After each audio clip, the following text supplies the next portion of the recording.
Hello and welcome to another edition of the Tigers Down Under. I'm your host, as always, Alex, and with me this week I have Brad. How are you, Brad? Good, mate. Thanks for having me. No worries. Yeah, look, it's been a pretty exciting week for which makes a nice change, I guess. It's been a little bit up and down for the last few weeks as a City supporter, but a great win this morning to get us back on track and some great breakthroughs in the transfer window as well.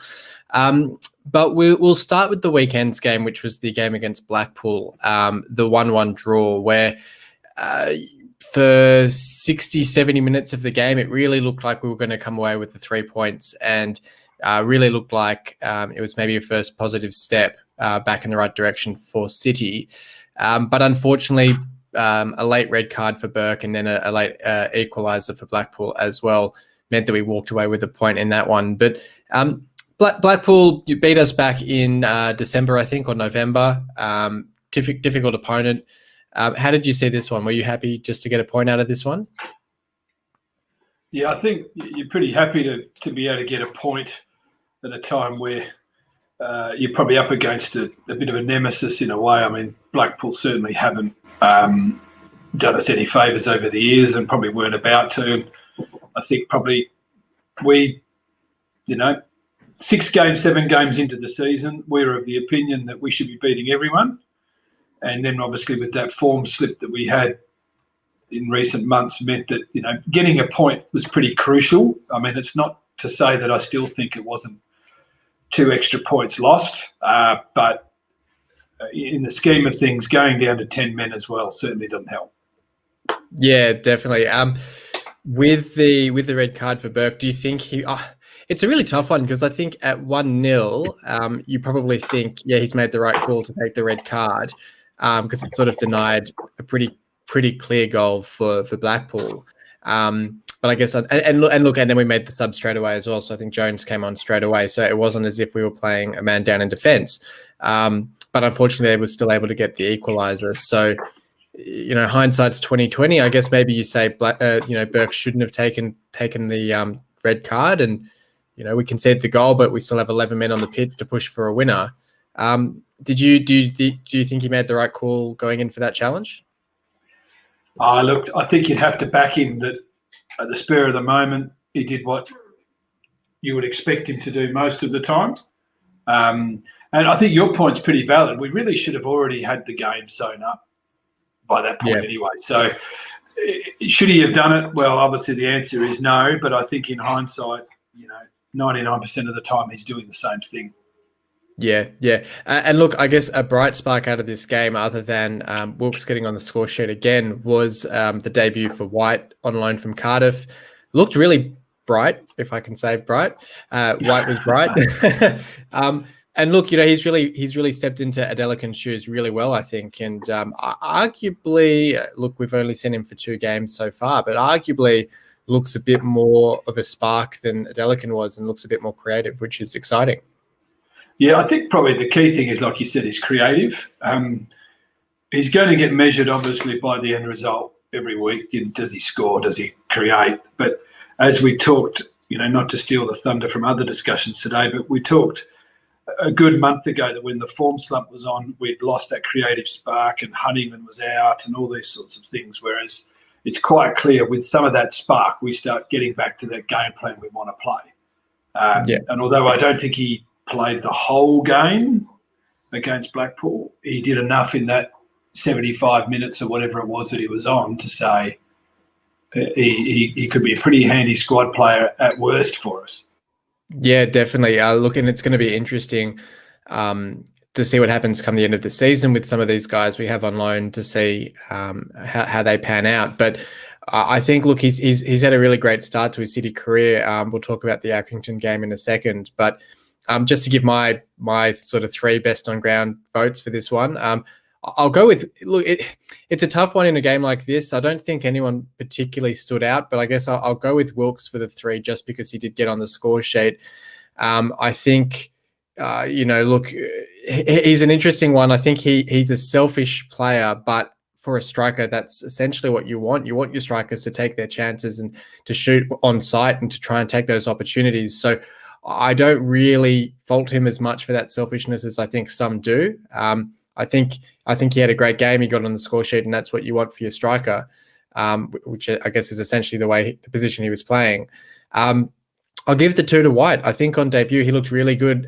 Was creating a lot of chances, as we've just said, and he's kind of slotted in seamlessly into a side that he's presumably only had a couple of training sessions with at that stage.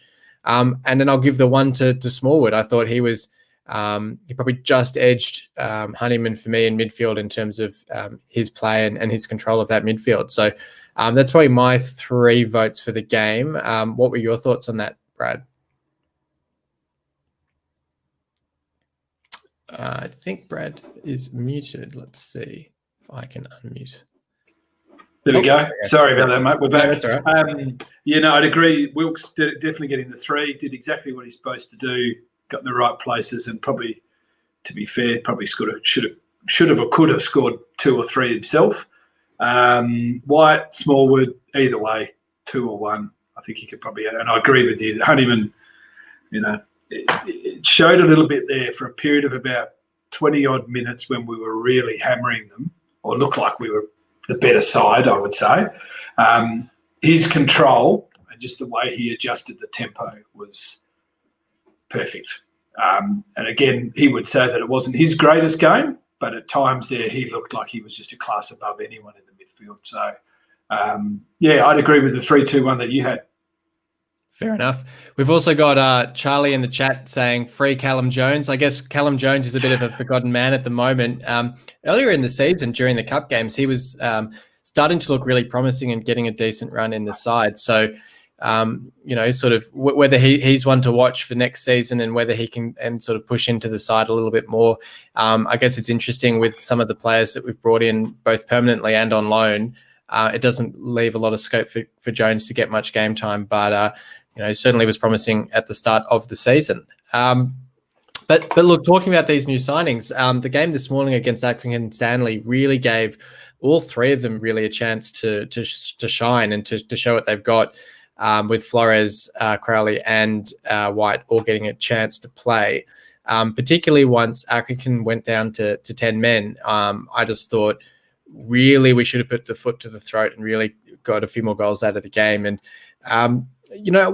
similar sort of comment to the Blackpool game. I guess it's frustrating that we're not taking our chances as much as we should. But as the commentary team sort of suggested, I think we're either the top scorers in the division or very close to it. So it's sort of remarkable that given that statistic, we're sitting here sort of bemoaning the missed chances and the lack of goals in some games that we're sort of experiencing, that we're still sort of essentially the best side in the division. I agree, mate. And look, probably the only difference for me with the Blackpool game the other night is we probably dominated in patches and sort of, statistically, Blackpool didn't really get close for most of the night. That's the honest truth. But in this game, looking at the Accrington game, we're really looking at the fact that we just peppered. And it's nice to actually say, hey, we should have scored more, or we should be converting better, because it clearly means we had a lot more shots than we have in recent weeks. And I'd say probably even just on a highlights package, we surely must have come close, at least double the amount of times we did against Blackpool. Yeah, I think I heard the statistic that it was one of the games with the most chances that we've had this season. So really a good display even before the red card. Even when it was 11v11, we were still creating a lot of chances. And White's goal came from where Wilkes probably fluffing a chance that he should have scored himself, but the Wilkes goal coming from a fantastic assist from KLP, who, we'll talk more specifically about the contract extension in a little bit, but seeing him back in the starting 11, not only for the supporters, but must have given the players a huge lift as well, because we just look such a sharper side when he's on the field, and to have him on from the start for a change was great to see. I agree, mate. And then you start thinking about all these pieces coming back into play. Clearly KLP was awesome. Honeyman doing exactly what he should. We're starting to get to that point where if we've got our best 8 to 10 out there, we actually look the side we expect to be. And that's probably still the biggest difference. If you look at, White had a fantastic game again, and probably by rights was, well, I won't say the best player, because I think KLP's got to get the kudos for going through what he's been through, coming back into the team, performing like that was just exactly what I think most of us expected. Yeah, well, yeah, but I'm just amazed that he's 19, 20 and has that maturity where I saw the post-match conversation with him where he was sort of asked on how it felt to be back in the starting 11 and then also to talk about the goal. And he sort of brushed off the question about being back in the 11 when, a lesser man could have sort of used it as an opportunity to sulk a little bit or to say, yeah, it's about time or anything like that. He just sort of brushed it off and said, yeah, look, it's great to be playing. And it was funny that when he re-signed, or when it was announced that he was signing the extended contract, and I think it was Brandon Fleming tweeted out the clip from Sky Sports News on the deadline day where we signed Benafa, Diami, Hernandez, that sort of group of players. And it was where the reporter had come out to the training ground to announce that the Allams had bought everyone pizza. And there was a very, very young KLP standing next to him, which made me feel very old. But, look, he clearly loves the club. He clearly loves staying here and playing. And, it's really sad that it took as much as it did to get that contract signed. But at the same time, it's still great to see that he's at the club. He's committed to the club. We've got him tied down to a longer deal, which is great from both our perspective, if there was a bigger club to come in for him, but also from his perspective, it must be good to have that security that he knows he's got 2 or 3 years committed to the club and can just focus on playing his football. And he looked like he really enjoyed himself out there, and it was a great game from him back in the 11. As you say, look, he's probably going to walk away with best on field honours, despite not being amongst the goals, which is very good to see as well.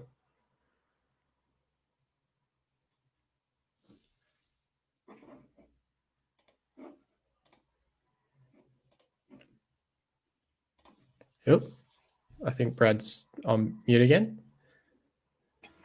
Jeez, I'm doing well here, aren't I? That's right. Look, I 100% agree with you. And the one thing that still rings true with these sorts of, not just signings, but forgetting all the hoo-ha of what's happened, the guy signed, he's committed to us, and we all know that he's better than this league.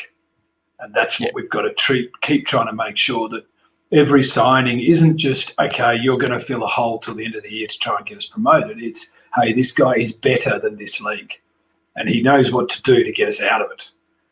And we still forget that, KLP's played, I think, still more games in the Championship than in League One, and held his own in that league as well. No, maybe not in our best 11 all the time, but very close to it. So we need to be able to say, hey, this is a really good thing for the rest of the squad to see this young man who can do anything, go anywhere, say, I'm staying, I'm playing. And like you said, really good head on his shoulders for such a young fella.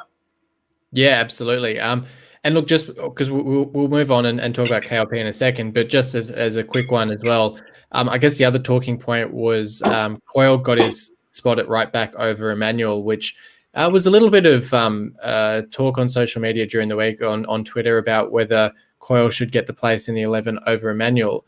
And look, I thought Coyle had a fantastic game. I actually found it really interesting that late in the game, Emmanuel came on as essentially a right winger. So got that chance to just sort of express himself going forward. And I'm sort of wondering if that's McCann sort of starting to experiment a little bit with ways to get them both in the 11 just to give them both a bit of game time. Sorry, I just checked I wasn't on mute first. Look, no, I agree, mate. I think actually, and I hope I'm right, but I'm going to go on a limb here. I actually think McGann decided to make that mix-up because he was very happy with how settled the rest of the side was. And we look now, this is the first time for a while we've had KLP, we've had Honeyman, we've had obviously White coming in. This squad is starting to get back to its, well, not peak form, but the peak squad that we want. That fighting for those last couple of places. If no one's an automatic start, other than maybe 2 or 3, and maybe he thought this is the chance to say, all right, if there's a chance I can take midweek with still my star players all playing together, is the time to give it a crack. And we know Coyle's a good player. It's still a surprise to me that this was the way that we went with it. But we've still got to remember that we've actually got a pretty decent squad that should be able to compete against anyone in this league, bar maybe one club or two clubs. Yeah. So, well, we had Jones at centre back as well with Burke out suspended, and he looked great. Yeah, so I actually like the idea of the fact that if you're going to try it, you still play your best players in your best spot. But some of those other guys that need a run, or we've got to manage the squad a bit better, now's the time to try and do it without compromising the whole game plan. Yeah, definitely. And then I'll grab your 3-2-1 for the MVPs, and then I'll offer mine after. Look, I think we all love him, so I'm going for KLP for 3. I think probably for me, I did feel that probably I'm a bit of a fan of Greaves, so I'm going to slot him in for 2. I think any night that we can score 3 and don't concede shows that, it's not just about the attacking side of it, but I think Greaves was still pretty solid again. Not to mention he did seem to be really keen to get involved. I know he's not a slouch, but he really wanted to get up the pitch a bit and really get into things. So I think that helped create a lot. I feel like there's a goal coming for him. He's been getting awfully close for the last even 6 weeks, really. He's had a few really decent headed chances. So I feel like there's a goal in it for him pretty soon. And I think probably I'm going to give the last one to White, and that's only because when he took the chance, he did exactly what he needed to do, and I think probably overall that's when we sort of probably feel like the game was done. Yeah, no, I agree. And look, I'll give pretty similar votes. I'll probably go KLP for the 3 as well. And then I'll just flip White and Greaves. I think White was tremendous again. He's off to a great start in his City career. I thought he looked fantastic. And then I'll give Greaves the 1. But I'll also give Elder a shout out, who's kind of been forgotten a little bit. He's come back into the side and replaced Fleming. And I think he's been fantastic at left back as well. And just sort of, he's one of those guys that sort of just goes about his business and doesn't get a lot of plaudits, but it's solid week in and week out, which is great to see. Agree, and probably just on that, he seems to fit that formation perfectly. Yeah, no, definitely. Well, I mean, we've already sort of touched on them, but just moving on to the off-field discussion and transfer news, and we have signed both. We've signed White and Crowley on loan deals, and we've signed Jordan Flores on a permanent. We sort of touched on the Flores deal on the podcast last week. I don't think White had joined at that point. Actually, no, he must have joined at that point because he played against Blackpool. But Crowley coming in from Birmingham, I think it's sort of been confirmed, but was announced by the club just past the weekend. And look, I think he's in the last 6 months of his deal, so I think there's an option in the loan that we can sign him on a permanent at the end of the season, potentially on the proviso that we go up. But from everything I've heard about him and then watching him play against Accrington, looks a terrific little player in that sort of advanced midfield role. Definitely. And I think probably, again, we saw that vulnerability when Honeyman was out.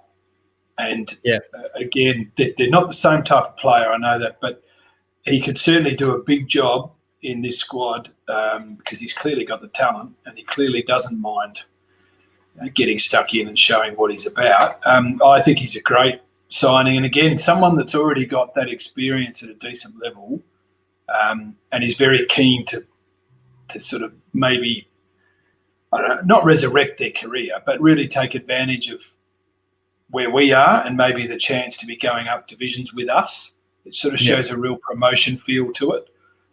So I think he's a great, not to mention he's young. We're not out signing a late 29, 30, 31-year-old to try and become another Honeyman. We've actually got almost somewhat of an understudy. Yeah. So any time that he can slot in like that, I think is going to be really valuable. Yeah, and look, it's great. It gives us a lot of options in that midfield. I think late in the game we had Slater came on as well, so we almost completely refreshed that midfield. And you've got to feel a little bit for Dan Batty, and I kind of wonder what his place in the side looks like now, because he's sort of slipping down the ranks a little bit. But it just means that the side's getting stronger, and the competition even to get on the bench is particularly fierce at the moment. And especially now as well, with the great news that the KLP signed a new deal and is back in the starting 11. So we've sort of already touched on it in talking about the Accrington game, but what does it mean for the squad, do you think, just to have that sort of unrest or distraction put behind us?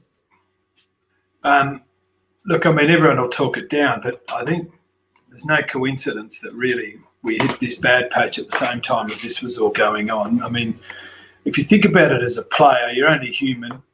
Probably one of the best players in the squad, who's basically a favourite son to some extent, can't agree terms with a club that's supposedly on the up at a time that, tell me where any sort of young player like that isn't just snapped up quick. I'm not saying you just cave into all demands, but you just get it done quick and you move on. Yeah. And again, without targeting the alums, because we're just going to keep talking about the same thing over and over and over again, but it just shows how piss poor the management is when you've got such red-hot property that you're basically letting it get to the point where the fans are telling you, hey, what's going on? It's just the same thing over and over again. Even if we end up paying a bit of over odds to keep him, or whatever that contract actually has, who cares? He's our best chance to get up. He's our best chance to stay up when we do go up and really keep attracting the right type of player to the squad. So if you end up paying over odds, I'm pretty sure we've paid over odds for a lot of players that are far worse than him as far as impact goes.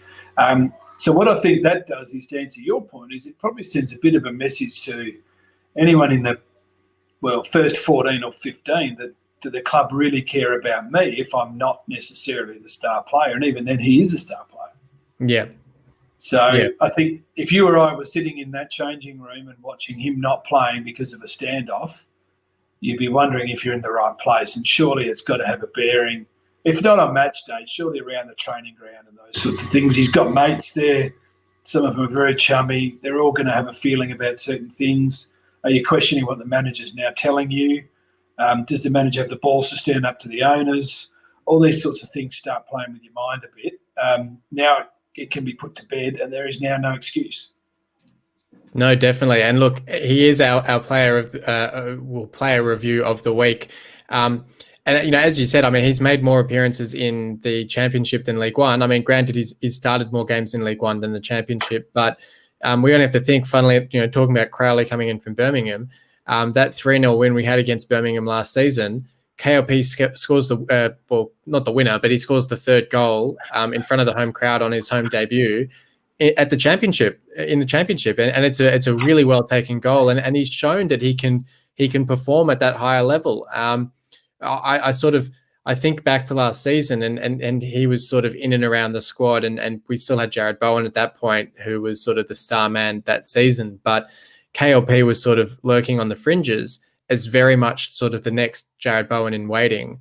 And this season, he's really taken that next step and become that main man in the side. And as we're sort of saying, him signing that new deal, coming back into the 11, it's no coincidence that we've got the 3-0 win against Accrington, sort of first off the rank after he signs that deal.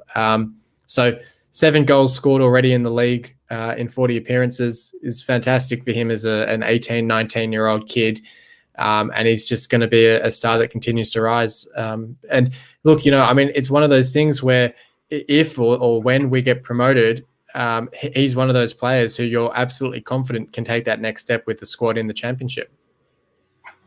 I agree, mate. And the one thing, I don't like comparing players, but when we've ever had success at the club, we've always had what you call that smaller forward, don't like to say striker, but creative forward.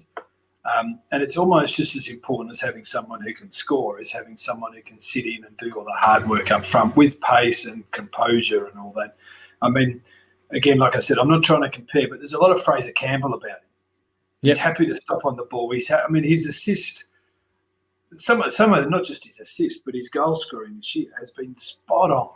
Like some of it's training ground stuff, and I still think the fact that we've got him not necessarily banging in multiple goals on a weekly basis, but still being one of our favourite players in creating, reminds me a lot of that first season when they got promoted with Fraser Campbell and Windass. Is that Fraser Campbell was the heart and soul of that front half and no coincidence to the run that we had. Yeah, no, definitely. And look, Ant and I were sort of saying last week on the podcast that the question of whether we'll get promoted, whether we have that sense that we'll get promoted. And like you said, we sort of started the season after the first 9 or 10 games thinking, we really should be getting promoted. We should be beating every side in this division. And that sort of fell away a little bit as results didn't go our way. But it felt like, we were sort of saying last week, it feels like if we get to the end of January and take stock of where we're at, if we sort of use this game, this win against Accrington as a sort of springboard into this next 3-4 games, we've got Portsmouth, we've got Accrington again, and we've got a few other sides. We've got a postponed game against Lincoln coming up as well. There's a real opportunity, and look, we're first in the table. It's sort of remarkable that we've had this huge form slump. We've sort of been moaning about the lack of goals or the chances that we've missed, moaning about I think it was 1 win in 7 before this game, and yet that win against Accrington just took us back to the top of the table. So it shows, I guess, how far ahead we could be if we hadn't had that slump. But it's also, I guess, just realistic. It's just no side is going to go through a season perfectly. Every side is going to have their little blips, and it's whether we come out of it the other side and go back on a big winning run that we'll see whether we go up automatically or not. Exactly, and I mean, you nailed it. We're sitting there sort of bemoaning the month that we had and how horrible it was, and yet after just a win and a draw, we're back up. Sure, I think we've still got a game over Portsmouth or who else is up there? Is it Doncaster as well? We're still a game ahead of them. Yeah. But they've got to do it. Yeah. And Portsmouth are going to have to do it against us. No. What am I looking at? League One table. Yeah. So we've got 22 games played. So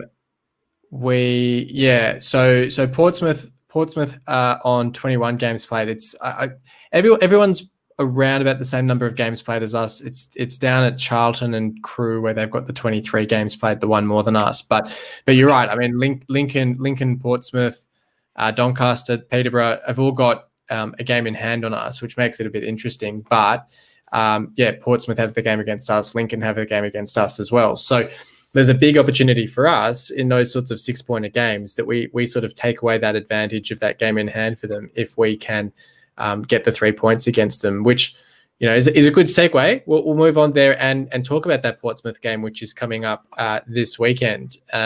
We only lost to them 2-0 back in December, so not too long ago. And I think they last lost to Blackpool, which is at the start of December. So they've been on a really strong run of form. And I guess that sort of underlines the point we're saying, which is we've been in poor form, and yet we're still ahead of Portsmouth in the table. So the fact that our form is still strong enough, or our form earlier in the season was strong enough to sort of hold these sides at bay and get us through this slump, it means that we've now hopefully come out the other side of it and can sort of kick away again. Yeah, and look, I'll confess that I didn't watch the Portsmouth game. I've only watched the highlights, but I was lucky enough to be on with you to do the review of that last game that we lost to them. And I mentioned then that I got a nice text from a Portsmouth supporter in the wee small hours of the morning, because I think, if I remember, it was a Friday night game. It was, yeah. Yeah, and he even admitted that both teams were just rubbish. And it could easily have been us beating them 2-0. And I think, if I remember, we scored at least one own goal. I think they were both own goals from memory. Yeah. Or that's right. That was the game where I think McGinnis actually did the double touch for the own goal, and then I think I can't quite remember. who the other own goal was. Was it Burke? No, it was Greaves at the start of the game. That's right. That was more the unlucky own goal, I think, where the Portsmouth player basically took off his head by kicking it into him, and it went down as an own goal. But Yes. yeah, it was a pretty unfortunate one. Yeah. Well, he basically said something along the lines of, "You scored for us. That was the difference." Yeah. So, and I also think, like you said, for us to have let's just say, a poor form run and still be ahead of them shows a lot about maybe their depth or their position overall. I mean, I do think when we played them, I think they might have been. I was just going to check, actually. Have you still got the league table in front of you? I think they had one of the best defences in the league. Yeah. So this is the one that probably is as much a measuring stick as anything, because we're playing them away, aren't we? Yes, I believe so. Let's just have a look. Yeah, we would be. Yep. So this is the test in a way to say, look, even if it's only 1-0, if we can go to the team that's got the best defence and stuff them 1-0 at home, then we deserve to be where we are. And it's not to say we have to beat them, should beat them. I would say that it's going to be a pretty tough ask anyway, but this is where we can put our foot down and say, hey, we are the best team in the comp. Yeah, absolutely. I'm not actually sure. I should check on it, but I'm not sure if Burke is available for this one. I think maybe because I know it's a straight red card, but I think because it was a footballing challenge, it wasn't like an act of violence or anything like that. I think it's just a 1-game suspension. But in saying that, I thought Alfie Jones was great this morning. I'd say that he's done enough to at least hold his spot for this game. I guess the other one's maybe Coyle at right back, whether you bring back Emmanuel. But otherwise, I'd be more than happy just to take the same 11 into this game. Oh, look, I think you're right. It'll only come down to fitness and how everyone's pulled up. I did sort of think a little bit about some of the substitutions that were made. Looked like they were made on the basis of what's going to happen on the weekend. So I would think you're right. I'd be surprised if that side's going to change very much at all. Yeah, and look, I mean, I guess thinking about it, maybe you throw Crawley in just to sort of give him that taste from the start. I'd heard suggestions that he's one that you could sort of play up top almost, whether he now becomes sort of a rotation option with Wilkes, White, and KLP as well. I almost think, I mean, I know I saw McCann sort of saying that he's doubtful that we'll be able to bring in another striker in this window, but I almost think that we're better placed having that sort of fluid front three where any of KLP, Wilkes, White, Crawley, any of those guys could sort of rotate through into that forward position or out wide, and it makes us much more unpredictable for the opposition. Yeah, and I think you're probably right. Bringing another striker in may not even be necessary. I mean, the one benefit we've got with this multiple substitutions is that we are keeping enough guys in touch. Yeah. And certainly, we know that Crowley looks okay, Magennis has looked okay. All these guys that are coming on can fill a spot. I still think it's that Honeyman midfield control mechanism that's still going to be our driver. So we just probably need to look after Honeyman a bit more. But at the moment, I mean, he only played 2/3 of the match the other night, so he should be ready to fire by Saturday anyway. Absolutely. And what's your sense going into this game? Do you think we'll get the win against them? We'll get revenge for the last game? Do you think it's more one where we'll just be happy to take the draw and kind of keep that buffer with them, or how do you see it? It's going to actually be really interesting because I think we'll open them up. I actually think that, I know defensively, and we talked about how they're the best in the league as far as goals conceded goes, but I actually think if you look at their form guide, okay, they beat who did they beat yesterday? Wimbledon. Yeah, right. And we know Wimbledon have really got their own battles. So I don't think you can take a lot out of that. But also, I just have this feeling that we probably let them off the hook last time because we scored for them.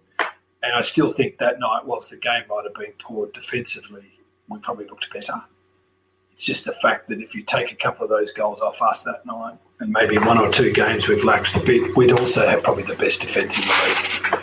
So I think the key for us is to be able to get one early and just make them try and play a bit more aggressively or counter. That means we can open them up a bit. But I actually feel pretty good about this. I reckon with KLP back, we're running at pretty much full strength. There's a lot to like about even, I hate to say it, the fact that we got a point against Blackpool and we're disappointed. I still think there's a lot in it that says the league's going to be pretty tough, but we've got a better squad than anyone. Yeah, look, I'm right there with you. I'm pretty confident going into this one. I think especially with, essentially all of that front three in either scoring form or creating form, we're looking really confident. We're looking really strong. I think having Jones come into the side and Coyle come into the side and us sort of not miss a step just shows how confident and how strong our depth is.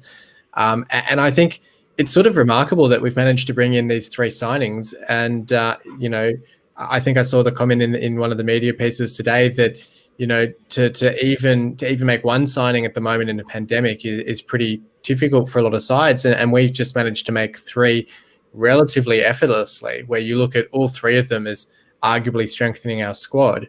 And we already were sort of saying that we were one of the strongest, if not the strongest sides in the division. So, as you sort of say with the 5 subs as well, it just means that you don't have as much risk of whether it's a Slater or whether it's a whoever it is, like an Emmanuel or someone who might get dropped to the bench. They'll still get the 30 minutes in a game that they otherwise might not have got. So look, we're in a really strong position, and I don't see why we can't go out there and beat Portsmouth in this one. Yeah, definitely. And the depth has got to count for something as well. I mean, Portsmouth are clearly a team that should be up and thereabouts, but I still just have this gut feeling that they're not quite where they should be either. I don't think they've got the squad depth of maybe of us, and so that means over time that we should be able to grind these results out. Yeah. And look, a side that certainly is batting above their averages is Accrington Stanley, who we've obviously just faced this morning, and it's it's almost the shortest turnaround that I can remember having between 2 league games with an opponent. You'd almost have to have in the Premier League, I know sometimes they'll have the reverse fixtures a week or 2 after, but pretty rare, I think. So interesting having them, almost exactly a week after the last game. And I think it's the next game in the season for them. So they'll actually be without their suspended player, who was Burgess, who got the red card this morning. I guess it's just more of the same you'd expect, really. Look, you would. I would expect that their manager will probably see where they really fell down, which they did. And obviously try and come up with some ways around that. So that'll obviously make it harder to, we're not just going to walk through, I think, like we did. But I still believe as well that, as you pointed out, there was a few changes in that side that hadn't played together at all, or if they had, been very limited in time together. And the result was what it was. So you can only expect that with another week or 2 on top of that formation and that feeling amongst that group will only get better. Yeah, definitely. And look, I mean, Accrington were one of the form sides in the division coming into that game this morning with us. So, really great to see the result this morning, and hopefully we can make it 2 from 2 against them. It's going to be interesting to see how they go, because I suppose they're more traditionally one of the smaller clubs in the division. So, look, it's great to see them doing well and up competing for promotion. But hopefully it's another win for us next Wednesday morning. Definitely. Okay, well, I think that's just about wraps it up. It's been a pretty positive, exciting week for City this week, with a couple of signings and a win on the books this morning. So thank you for being here to round that up with me. Awesome. Thanks for having me, mate. No worries. And thank you, everyone, for listening in. I did notice we had up to about 4 or 5 live viewers at one point, which is pretty exciting. It's always great to get some live viewers and some interaction in the chat. So if you're watching along live, if you're watching on a replay afterwards, drop a comment what you thought of the Accrington game. You know, how over the moon you are that KLP has signed on. Share the video around. You know, drop a like. And all that sort of thing. It's always great to get a bit of support that way and get the word out there about the podcast, which is always appreciated. But until next time, come on, City.